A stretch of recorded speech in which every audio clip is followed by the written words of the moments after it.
আপনি কোনো সাংবাদিক না, আমাদের তো এর তো সাংবাদিক সম্মেলন কোন পত্রিকার সাথে আপনি আছেন?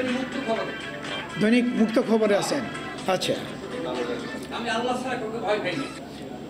তো আপনাকে আমি মানে যেটা বলি, ডাক্তারের শরীরে তো রক্ত আছে, তাই না, মাংস আছে, তার পরিবার পরিজন আছে, তার সন্তান সন্ততি আছে, এবং ডাক্তারের যে এটা একটা প্রফেশন।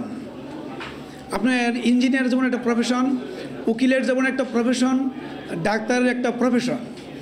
এবং ডাক্তারের প্রফেশনটা আপনি দুইটা কথা আমি বলি। একটা কথা হচ্ছে যে সরকারের ট্যাক্সের টাকায়, দেখেন এখন প্রাইভেট মেডিকেল কলেজের সংখ্যা সরকারের আমি বলতেছি প্রাইভেট মেডিকেল কলেজের সংখ্যা সরকারি মেডিকেল কলেজের চেয়ে বেশি সংখ্যা, কাজে নিজেদের পকেট থেকে টাকা দিয়েই তারা পড়ছে, এবং যারা পড়তেছে তারা যোগ্যতার বেশি যেই তারা যাচ্ছে।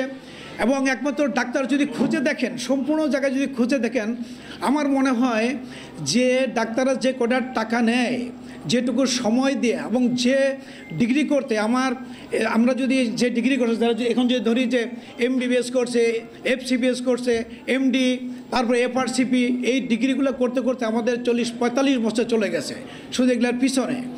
এবং এই ক্যাটাগরি আপনাকে যেহেতু প্রশ্ন করছেন আমি উত্তরটা দিতেই চাই যে আমাদের সময় সমান যারা বিদ্বান, যারা উকিল আছে, তাদের 5 মিনিট কথা বলতে তাদের যে টাকা দিতে হয়, আমরা দেখছি দু একটা কাজের জন্য যে 10,000 20,000 না, 2 লক্ষ টাকা কেউ কেউ ডিমান্ড করে।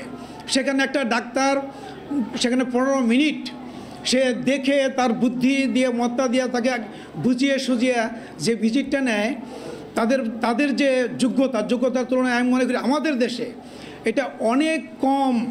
আপনি পার্শ্ববর্তী যে কোনো দেশে যান, বিদেশে যান, আমেরিকা যান, কানাডা যান, অন্য দেশে ইনকামের তুলনায় ডাক্তার 10টা রুগী দেখে তারা নিজস্ব হেলিকপ্টারে চলে, তারা 10টা বছরের মতো রুগী দেখে, কারণ তাদের ভিজিট এতটা নেয়। সে তুলনায় এদেশের ডাক্তাররা অনেক কম নেয়। তবুও আমি বলবো যে ডাক্তার সবাই যে ভালো তা না, এদের মধ্যে তো দোষ ত্রুটি আছে। কেউ ক্লিনিকের মালিকদের হয়তো অবৈধ কিছু করতে পারে, সেরকম তাদেরকে আমরা সমালোচনা করি তুখুরভাবে। যারা নোবেল প্রফেশন তারা কাজ করবে এবং তারা তার জেনুইন পাওনাটুকু নেবে। কাজেই আপনার এই প্রশ্ন শুনলাম, আপনার প্রতি আমার সমবেদনা আছে। তবে আপনি যেভাবে বললেন ঢালাওভাবে ডাক্তাররা যা বলে এটা ঠিক না এটা।